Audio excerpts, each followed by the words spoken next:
अगर आप इस पोस्ट पर मोटिवेशनल कहानी के लिए आए हैं, तो आप तो यकीनन एक स्टूडेंट है और यह भी साबित है कि आपका पढ़ाई में मन नहीं लगता है, क्योंकि अगर आपका पढ़ाई में मन लगता, आप अंदर से मोटिवेट होते, तो आपको मोटिवेशनल स्टोरी की ज़रूरत ही नहीं पड़ती। इसलिए हम आपकी इस समस्या को ध्यान में रखते हुए आज आपको ऐसी मोटिवेशनल स्टोरी सुनाएंगे कि आप खुद को बदलने के लिए बहुत ही ज़्यादा प्रेरित हो जाएंगे और आपको पढ़ाई करने में जो समस्याएं आती हैं, आपको उन सारी समस्याओं का हल मिल जाएगा।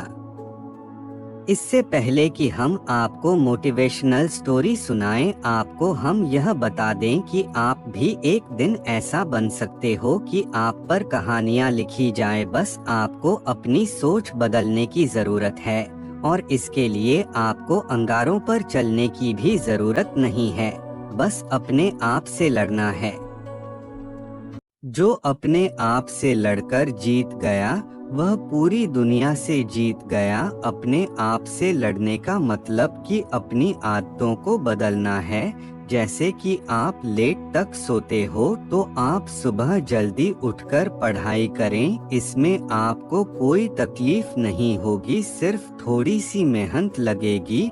और जिस दिन आपकी सोच बदल जाएगी, उस दिन आपको मेहनत भी नहीं लगेगी। तो अब आइए जानते हैं पढ़ाई में मन लगा देने वाली मोटिवेशनल स्टूडेंट्स की कहानी। हम जो कहानी आपको सुनाने जा रहे हैं, वह एक मजदूर के बेटे से एक राष्ट्रपति बनने तक का कहानी है। एक ऐसे लड़के की कहानी है जो बहुत ही ज्यादा गरीब घर में जन्म लेता है, पर वह गरीब नहीं मरता, बल्कि अपनी मेहनत से राष्ट्रपति बनकर दिखाता है। अब आइए सुनते हैं एक लड़के की मजदूर से राष्ट्रपति बनने की कहानी। आज से लगभग 200 साल पहले एक गांव में एक मजदूर रहता था। उसके पास बहुत ही कम जमीन थी, जिसमें वह खेती करता था और दूसरों के खेतों में भी काम किया करता था। और उसका एक बेटा था जिसे पढ़ाई करने का बहुत ही ज्यादा शौक था, पर उसके पिता बहुत ही ज्यादा गरीब थे। इसलिए उसके पिता कभी यह नहीं चाहते थे कि उनका बेटा पढ़ाई करे। उन्होंने अपने बेटे को भी अपने खेतों के काम में हाथ बंटाने के लिए कहा और बेटे ने भी अपने पिता के कामों में बहुत ही ज्यादा मदद की। 6 साल की उम्र में वह पढ़ाई करना चाहता था, पर उसे गरीबी के कारण पढ़ाई छोड़नी पड़ी। इस वजह से वह पड़ोस में रहने वाले बच्चों से किताबें मांगकर खुद घर पर ही पढ़ा करता था और फिर दूसरों के खेतों में वह भी काम करने लगा। बहुत ही ज्यादा मेहनत करने के बाद उनके घर का रोजी रोटी चल पाता था। पर वह लड़का पढ़ना चाहता था, उसे काम करने का शौक बिल्कुल भी नहीं था। वह पढ़ लिखकर बहुत बड़ा बनना चाहता था, इसलिए उसके पिता हमेशा उससे क्रूर व्यवहार करते थे और वह चाहते हैं कि उनकी तरह उनका बेटा भी काम करें और पढ़ाई छोड़ दे। इसी तरह वह काम भी करता रहा और पढ़ाई भी करता रहा। जब वह लड़का 9 साल का हुआ, तब उसकी माँ की मृत्यु हो गई। उसके ऊपर दुखों का पहाड़ टूट पड़ा, क्योंकि इतनी ज्यादा गरीबी और ऊपर से माँ की भी मृत्यु हो गई। उसके पिता ने दूसरी शादी की, फिर उसकी सौतेली माँ उसे अपने बेटे की तरह मानती थी और उसके साथ सौतेली माँ ने भी उसे यह समझाया कि वह पढ़ाई करें, और उसने पढ़ाई करना नहीं छोड़ा। वह एक दुकान पर काम करने लगा और उस दुकान पर उसे थोड़ा मौका पढ़ने के लिए भी मिल जाता, वही वह पढ़ता रहा। उसके बाद फिर उसे पता चला कि उसके घर से कुछ दूरी पर एक जज हैं जो रिटायर हो चुके हैं। फिर उसने सोचा कि रिटायर जज के पास चलकर उनके किताबों को ले लेता हूँ और उनसे ही पढ़ाई करता हूँ, वह मुझे जरूर पढ़ाएंगे। जब वह अपने पिता की बनाई हुई नाव से नदी पार करके जज के पास जा रहा था तो उसकी नाव बर्फ से टकराकर टूट जाती है। उसने तैरकर नदी पार की, बहुत ही ज्यादा ठंडे पानी में उसने तैरकर नदी पार करी और जज के पास पहुंचा। जज ने उसे पढ़ाने के लिए हाँ कर दिया। जज के पास रहकर उनके घर के काम करने लगा और पढ़ाई करने लगा। जज के घर में नौकर का काम करता था, जैसे कि जंगल से लकड़ी लाना, पानी भरना और बहुत सारे काम करता था। बदले में उसे जज वकील की पढ़ाई पढ़ाया करते थे। कुछ समय के बाद वह एक गांव में अध्यापक बन गया, क्योंकि उसने काफी ज्यादा शिक्षा प्राप्त कर ली थी। बहुत ज्यादा गरीब होने के कारण उसे समाज में बहुत ही ज्यादा कठिनाइयों का सामना करना पड़ा, इसलिए वह सामाजिक सोच को बदलना चाहता था और गरीबों और गुलामों पर होते जुल्म को रोकना चाहता था। इसके लिए उसने विधायक बनने का फैसला किया, पर वह विधायक में चुनाव हार गया।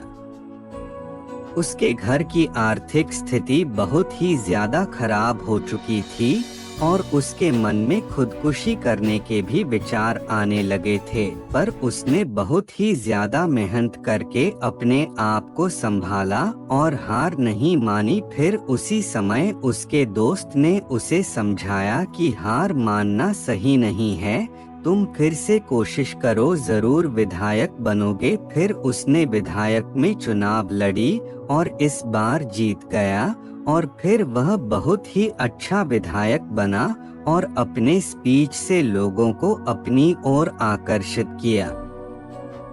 और फिर एक समय वह आता है कि वह एक वकील बन जाता है और अपने एक साथी वकील के साथ वकालत करने लगता है, पर उसकी सोच अलग थी। वह गरीबों को इंसाफ दिलाना चाहता था, जिसकी वजह से वह ज्यादा सफल वकील नहीं बन पाया और उसके साथी ने भी उसका साथ छोड़ दिया, क्योंकि उन्हें गरीबों से कोई फर्क नहीं पड़ता है, बस वह अपने लिए पैसे कमाना चाहते थे। लगभग 20 साल तक वह वकील रहा और फिर समाज के लिए काम करता रहा। धीरे धीरे उसने समाज में अपनी जगह बनाई और फिर राष्ट्रपति की चुनाव लड़, जिसमें वह जीत गया और फिर वह अपने मंजिल पर पहुंचा, राष्ट्रपति बन गया। राष्ट्रपति बनने के बाद उसने अमेरिका में बहुत ही ज्यादा विकास की और फिर अमेरिका को बहुत ही बड़े जंग से बाहर निकाल लाया और अपनी पूरी जिंदगी एक मिसाल देने वाले राष्ट्रपति के रूप में काम किया। इसलिए आज उन्हें दुनिया अब्राहम लिंकन के नाम से याद रखती है। यह बच्चा कोई और नहीं बल्कि अब्राहम लिंकन ही थे, जो एक मजदूर से एक राष्ट्रपति बने और राष्ट्रपति बनकर सच और न्याय का साथ दिया। अगर वह चाहते तो अपने पिता की बात मानते और फिर पूरी जिंदगी मजदूरी करने में बिता देते। आज उन्हें पूरी दुनिया क्या कोई भी याद नहीं रखता और कोई नाम तक नहीं जानता, लेकिन उन्होंने मेहनत की और उस मुकाम को हासिल किया कि आज उन्हें दुनिया अब्राहम लिंकन के नाम से जानती है और वह इतने बड़े मंजिल को हासिल किए।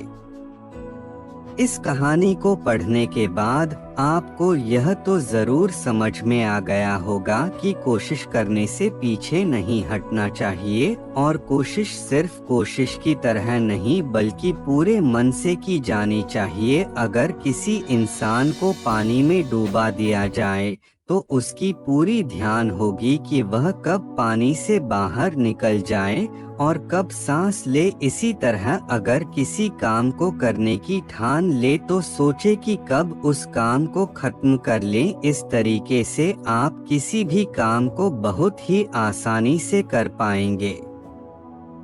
पढ़ाई को भी यह समझकर पढ़े कि अगर हमने नहीं पढ़ा तो हम डूब सकते हैं। इस प्रकार आपके अंदर आलस नहीं आएगा बल्कि पढ़ाई करने के लिए हिम्मत आएगी। जिस लड़के के पास खुद की किताब ना हो वह जब राष्ट्रपति बन सकता है, तो जिसके पास सारी चीजें पढ़ाई करने के लिए मौजूद हो क्यों नहीं अपनी मंजिल हासिल कर सकता है। आप भी अपनी मंजिल तक पहुंच सकते हैं क्योंकि आपके भी हाथ पैर और दिमाग सब कुछ मौजूद है।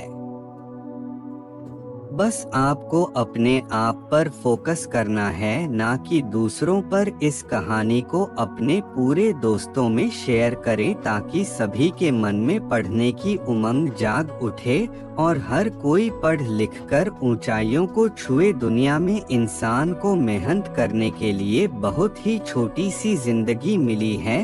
अगर आप इसे भी आलस करने में और सोने में बिता देंगे तो फिर आप क्या हासिल करोगे, क्योंकि मरने के बाद तो कब्र में सोना ही है। तो आज जिंदा है तो क्यों ना मेहनत करें।